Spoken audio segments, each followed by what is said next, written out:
Hey, everybody. If you're listening to this, first of all, thank you for tuning in. No guest this week, so it's just going to be me spitballing, talking about a couple of things that have happened to me in my life, things that I've found interesting over the past week.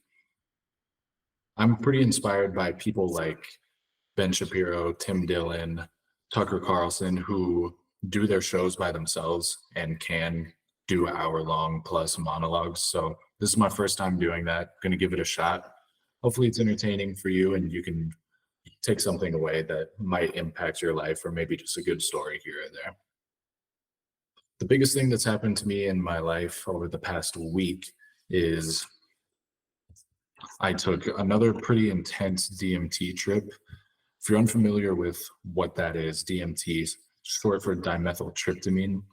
It's probably the most potent psychedelic substance known to man. There are multiple ways of ingesting it. Some people will crystallize it and smoke it, or use it as a snuff, inhaling it through the nose.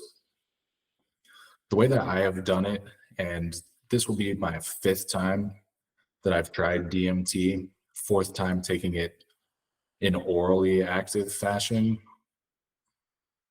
And I'm going to explain how that works right here. This is something called Mimosa hostilis root bark. If you're watching, you can see, I'll hold it up to the camera here. It really looks similar just to landscaping material. I mean, it's the root bark of a tree that grows primarily in Mexico, the Mimosa hostilis.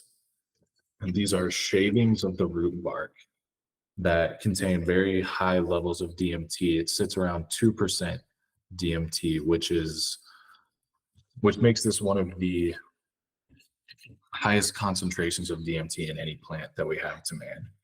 Now, DMT is not active on its own. As humans, we have something called monoamine oxidase inhibitors in our bodies. What does that mean? It's a clever trick that nature has ingrained in us. Many animals, ourselves included, and plants have naturally occurring levels of DMT in our systems. So without this MAOI, monoamine oxidase inhibitor, we could eat these different types of plants and be tripping, having these hallucinations. And nature doesn't want that to happen. So that is nature's trick of destroying DMT in the gut so that it doesn't reach the blood-brain barrier. And there are ways to work around this, however. You might be familiar with ayahuasca. It's gotten a lot of attention and press, especially in recent years. Joe Rogan has really popularized DMT, and ayahuasca has gotten huge in popularity over the last several years. A lot of people giving their reports of going down to Mexico, going down to Brazil, Peru, to these different retreats where you can actually meet with a shaman and have a more holistic spiritual experience led by somebody who is raised in these traditions and really knows what they're doing. I'm all for that, but you don't have to do it to actually get this experience, because these materials are incredibly cheap. They're easy to access. But the problem is there's not a lot of information out there on how to do it and how to do it safely if you're interested in exploring your consciousness or having these types of experiences yourself. So all of that aside, I'll get into how some of this stuff actually works and what my experience with it has been. And I'll tell you guys the story of going out into the desert down here in New Mexico and testing it out myself. So here's, like I said, the root bark of this plant called the Mimosa hostilis. The dosing on this varies. I've tried anywhere from about 3 to 4 grams all the way up to 10 being pretty intense, and I wouldn't recommend it just because, as you can see, this is literally root bark and your stomach's going to have to digest that. A lot of people say that you can brew this as a tea, but you can also just eat the bark itself. Now, you probably don't want to do that because it is very hard on the gut And for it to actually be orally active at all, you have to couple it with an MAOI, which means monoamine oxidase inhibitor, as we've previously discussed. If you're familiar with ayahuasca, there's a particular vine. I'm going to completely butcher the pronunciation of it, but it's spelled something like Banisteris capi. Not 100% sure. That's just the most traditional MAOI used in these Amazonian, South American rituals and traditions, but there are also others out there that you can use. There are pharmaceuticals that will do that purpose, but I have no experience with that, so I can't recommend it. But here's something that I've used. These are Syrian rue seeds. And now I'm going to share my screen here so that you guys can actually see what some of this stuff looks like. Here's a Syrian rue plant. It's a flower. It's actually really beautiful. But the interesting thing about this flower, it grows in the Middle East, and the seeds of it are actually psychoactive. These things are legal to own. I have a bag here for $9.99, and this is an extremely heavy dosage. This bag would last you for several trips. These things taste absolutely terrible. And for them to work, you have to grind them up. I don't know why. Just from the research that I've done, the experience that I've had, they have to be ground up. They're the most foul tasting thing of all time, in my opinion. If I get a whiff of it, it's going to make me throw up. So I'm keeping them far away from my nose for now. But here's how this works. You grind up some of these Syrian rue seeds, to create an ayahuasca analog, also called an anahuasca. Ayahuasca analog, anahuasca, makes sense. You grind this up. I've made it in a smoothie before with some almond milk, thrown some peanut butter, a banana, and anywhere from, again, probably 3 to up to 10 grams of these. You ingest it, slurp it down as much as you can, and you have to wait for probably 30 to 40 minutes for the monoamine oxidase inhibitor to become active in your bloodstream. After that, you can ingest the DMT laden tea or brew, however you have made something like this. For me, the process of actually making a tea out of this stuff is about a 3 to 4 hour ordeal. You cook it on a stovetop at the lowest level. If you boil this tea, if you get it too hot, it actually destroys the DMT alkaloids in the tea and it won't do anything. So you got to be really careful to simmer it. You want a little bit of boil to come off of it, but not actually any bubbles, nothing too crazy. And it's just a labor of love. It takes time, it takes patience, but the more times you brew it, the longer you let it sit, the more potent it actually is. So this recent Sunday, I started out pretty early in the morning. If you're familiar at all with New Mexico, you know that one, not only is it a beautiful, underrated, incredible area out here in the desert, in the mountains in southwestern New Mexico, but the mornings are the best time to be outside. They're cool, it's still dark, and by the time about 7:30 a.m. rolls around, you don't want to be outside.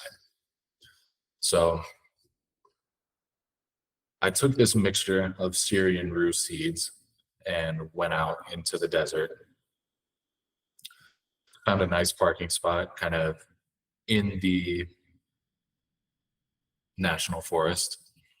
And I had planned on actually hiking, which was a terrible idea. I don't know why I thought that doing anything physically active was going to be a good idea while under the influence of this chemical. But I think I got the dosage pretty wrong. a little bit too high, and that's because it makes you throw up violently. I threw up probably 50 times, not exaggerating, from this concoction. The stomach does not like it, but that's actually part of the process of orally active DMT. It causes you to purge, and that's seen as a spiritual practice. It's, for lack of a better term, throwing the demons up out of you. It's very humbling. It's very painful. As anyone who's maybe drank too much or been really sick will know, that retching up your stomach whenever there's still nothing in it is not a good feeling, not a fun time. So going through that, sitting out here in the desert underneath the base of this mountain, getting incredibly sick, throwing up many, many times, going through physical pain and angst and wanting that experience to be over, but also starting to trip my absolute balls off. What the onset of a DMT trip feels like, it's very similar to the beginning of a roller coaster, where you sit down, you get your straps on, your seatbelt, and the roller coaster is slowly starting to move you forward, and you can tell that it's going to take off really fast and accelerate. But at first, you're kind of just chugging along, waiting for the roller coaster to pick up speed, and then it goes. There are lots of descriptions of what this stuff is like. Some people encounter DMT entities, which there's a lot of confusion, controversy about what those actually are. Some people speculate that it's interdimensional aliens or beings that we don't have access to, or a portal into a different world. I don't know what I think it is. I've come across one of these entities only once out of the now 5 times that I have taken this stuff, and that was when I actually smoked it, vaporized it from a little vape pen. And I don't know what to say about them. It could be a projection of the subconscious mind. I think that's a very likely plausibility. But here's what it looks like, and I'm going to show you guys an example of really the best thing that I've seen. It's a simulator that shows what the psychedelic experience looks like. So if you'll be patient with me here, I'm going to pull this up. It's a psilocybin simulator. I'm going to share this screen here. Shout out to this guy's name is Loka. I'm using his video for this. As you can see, this guy's walking around, and the plants, the sidewalk is kind of starting to move a little bit. This is what it would be like if you were taking mushrooms, psilocybin, which is very similar in its chemical structure to DMT. At the very beginning of this experience, it looks like things are starting to move in waves. As you get further along here, this guy has a dog barking at him in the background, which would be absolutely terrible. He progresses here into what he calls moderate visuals. And this, again, is just the best video that I've found. I don't know how he made this, but it's really awesome. Give him a follow. I'll subscribe to him right now. But he has what he describes as the peak. This would be the very peak of the psilocybin DMT type experience. The signature aspect of, I'm going to turn that down a little bit so you guys can still hear me. But the signature aspect of these experiences is a big web of visuals right here. Complex geometric patterns, lots of bright neon light colors. And that's what it looks like. It's pretty fascinating stuff. So I'm going to go ahead and stop that here. Yeah, so there's been a lot of science coming out that these experiences are best had with closed eye visuals. These psychoactive substances, psychedelics, work in a strange way. Again, I am not a doctor. I don't know that much. I've just done a little bit of research here and there and listened to some people who know what they're talking about way more than I do. When we're walking around in daily life, up here in our brain, we have a default mode network, essentially. It's the pathways that your brain has developed over the years, and it creates a default mode of being. It's the neurons, it's the pathways in your brain that have formed the strongest pathways.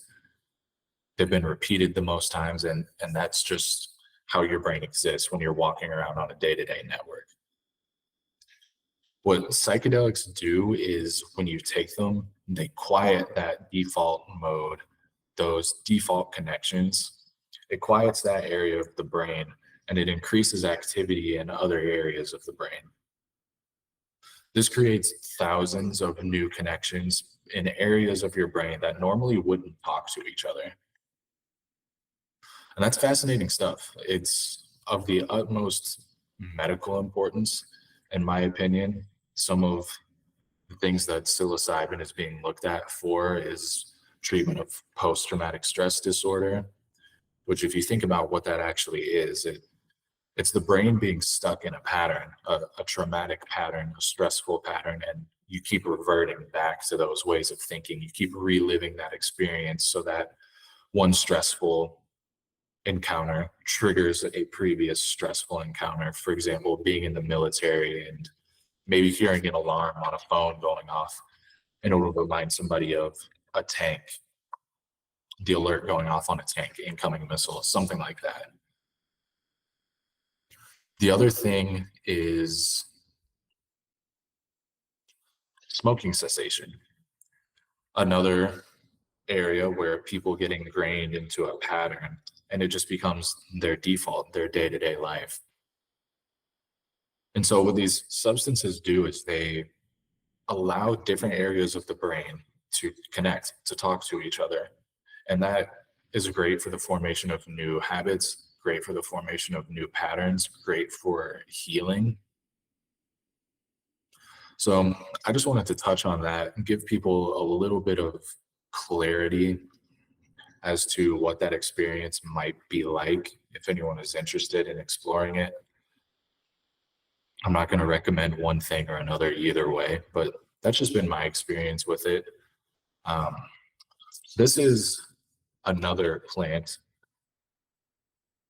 I'm not even going to try to pronounce it. I believe it's called the Psychotria verdis, but it's one of the ingredients, again, used in the ayahuasca brew, along with the Banisteris capi vine. If I'm butchering those pronunciations, forgive me.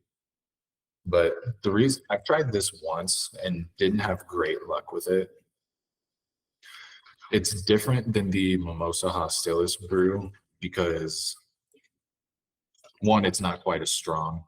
It's not quite as harsh, and it takes a lot more substance to actually get the same effect. So I brewed a good amount of this stuff and actually didn't have much of an effect. So I've stayed away from that pretty recently. And of course, those things vary based on how old the leaves are, where they came from, et cetera, et cetera. So thank you for hearing my ramble about that. Another interesting thing that has come across my radar and pretty much every other person that I've encountered's radar is the UFO whistleblower who has come out over the past week or two. And now everybody's talking about UFOs.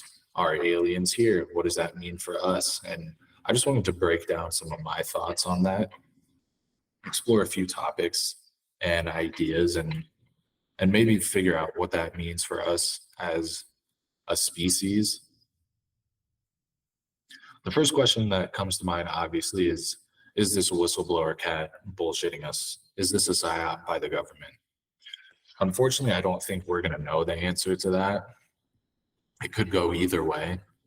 But let's just, for the moment, assume that one, there's life outside of Earth, and two, that life outside of Earth is intelligent enough to travel here, visit Earth, and has some sort of technology that allows them to do so. All those big assumptions, right?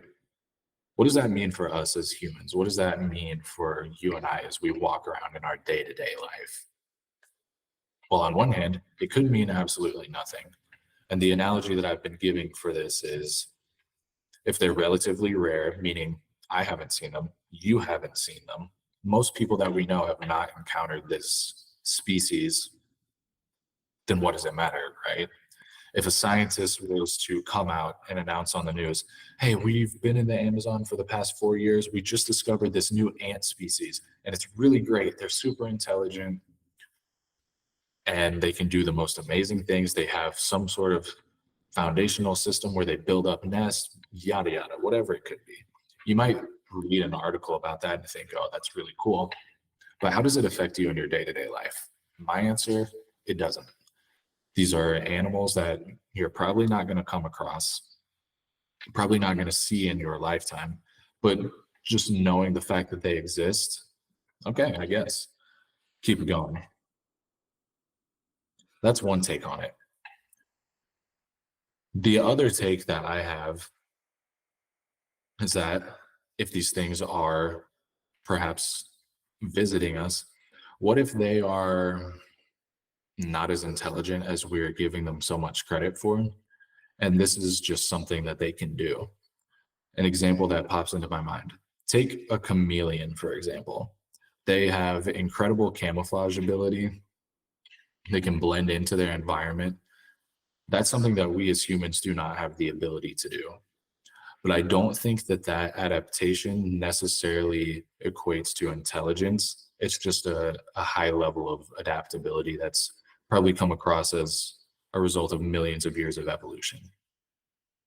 The same thing could be true for these aliens or whatever species this is that is potentially visiting our planet. Perhaps in the same way that chameleons are adapted to change color to adapt to their environment, these things have adapted or evolved to be able to travel at the speed of light, have adapted to be able to go through a black hole, have adapted to be able to withstand high levels of pressure, no gravity, et cetera, et cetera. So they might not be as intelligent as we're giving them credit for, but that is not taking into account some of the videos and the footage that we have of these crafts that are moving and purportedly defying gravity in our understanding of propulsion. If that is the case, and these species or aliens, extraterrestrials, are visiting us, and that they are in fact more intelligent than us, are much more technologically advanced, and have higher levels of knowledge, that leads to a couple more questions. The first one being, will they kill us? I look at everything else in nature and see incredible levels of violence. For example, every level in the food chain deals with death, violence, one organism eating another. For example, there's a polar bear and a seal.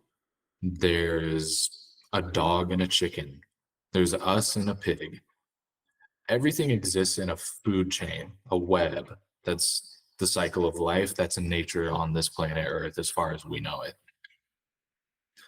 So I think one possibility could be that extraterrestrials are visiting this planet to either extract its resources or use us as prey.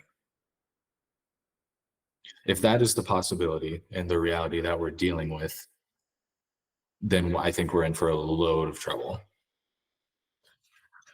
But for the moment, and this whistleblower and several others have said that perhaps the government is lying to us, and that a UFO program has been going on since the 40s, and that we have evidence of ships, crafts that have landed on Earth and been kept from the public eye for as long as we've been alive. What these aliens are not doing Yes, I want to stay in the call. What they're not doing says as much about them as what they are doing. They are remaining primarily out of sight. They are not waging war on us. They're, as far as we know, not jacking and killing humans left and right. So what does this mean? Does this mean that they have some sort of reverence for life, perhaps? They're trying to come here and teach us a lesson, give us technology, teach us how to better our planet and sustain our environment. If life in the universe is incredibly rare, would an advanced civilization, an advanced race, have some sort of reverence for life, appreciate it in the same way that we do, right? As humans, one of the most confusing but also amazing things that we do is protect species that could potentially kill us. For example, nobody really wants a wolf to die. We have reverence for them. We appreciate their place in the food chain. We think they're beautiful, even though for years and years and years, millennia perhaps, wolves have attacked humans and killed us.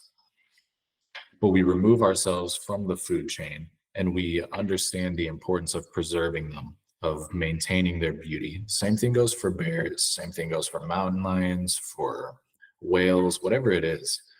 We have these other animals that we coexist with, and we want them to survive. We want to see them thrive. We want their populations to increase, and we want them to stay around. We have reverence for them. We have respect for them.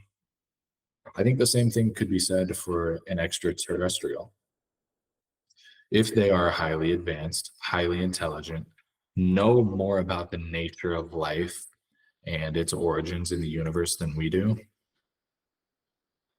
I think perhaps they would want to protect the remaining pockets of life if it is incredibly rare.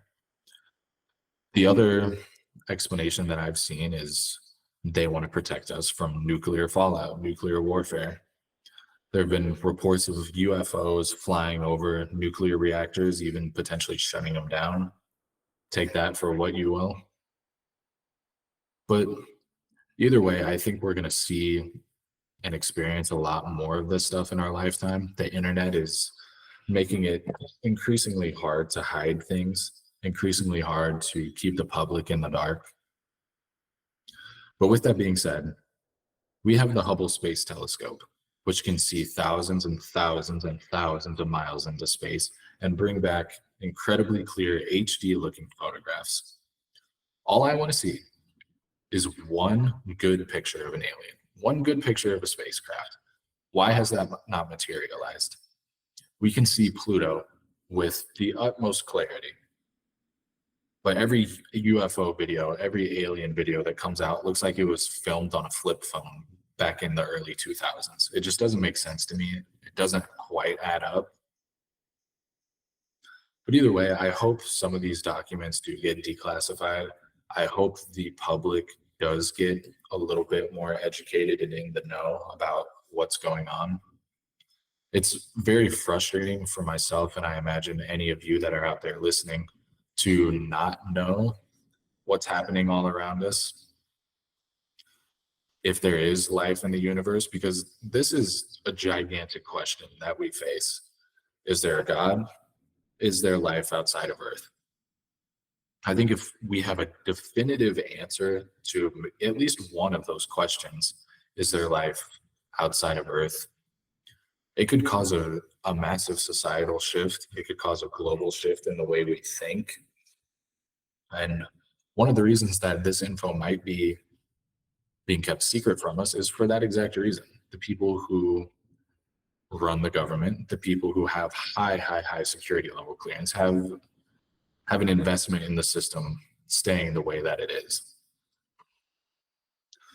But on the other hand, if these aliens are using anti-grav technology, if they have propulsion systems that can go 0 to 2,000 miles an hour like that, then it becomes a situation where our national security is at risk. If, for example, Russia, China, any of these other countries that the United States is at odds with were to get their hands on this information, if it were to leak, if the Chinese government could come up with a spacecraft using anti-gravitational technology, it could be the collapse of our society as we know it. So we can't just release this information to Jane and John on the street and have everybody whipping up anti-gravitational technology, ray guns, whatever it might be in their garage. So with that idea in mind, it gives me a little bit of sympathy for maybe why some of this stuff is being kept a secret or being kept from the public for reasons of national security. But either way, I hope we get some more answers going forward. The other thing that I found really interesting over the past week or two is Tucker Carlson's ousting from Fox and his subsequent rise on Twitter. He has a new show called Tucker on Twitter. And what he essentially did is broke mainstream media overnight. He took his show, which is essentially just monologues of him talking for probably 15 minutes about state of affairs in the United States, our politics, Donald Trump and his federal charges, the war in Ukraine. And he posted them on Twitter, which, at least in my opinion, I have not seen as a traditional media platform for the news, something like that. But there are estimates that he got perhaps 90 million views on the first couple episodes of his show. And I think, again, that changes the landscape for news outlets, for news media.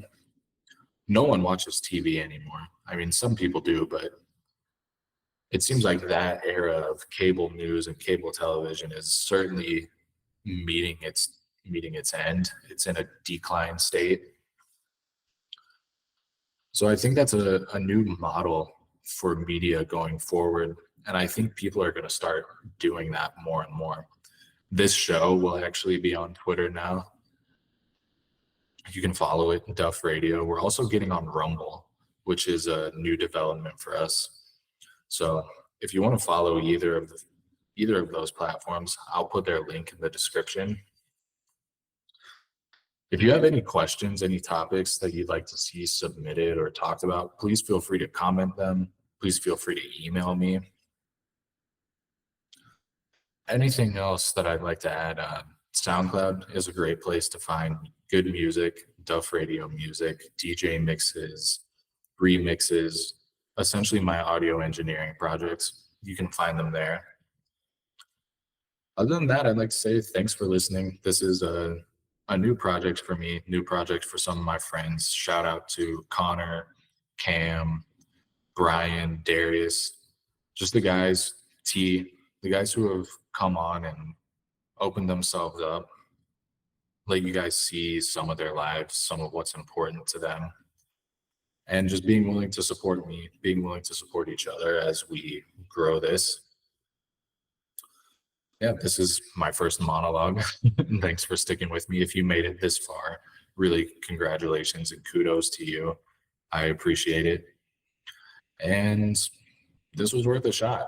If you want more solo videos, if you want more just monologues, leave that in the comments as well. Otherwise, I think we'll be back to the guest format. I'll be bringing some more of my friends on here, some more interesting people who have cool stories to share with you.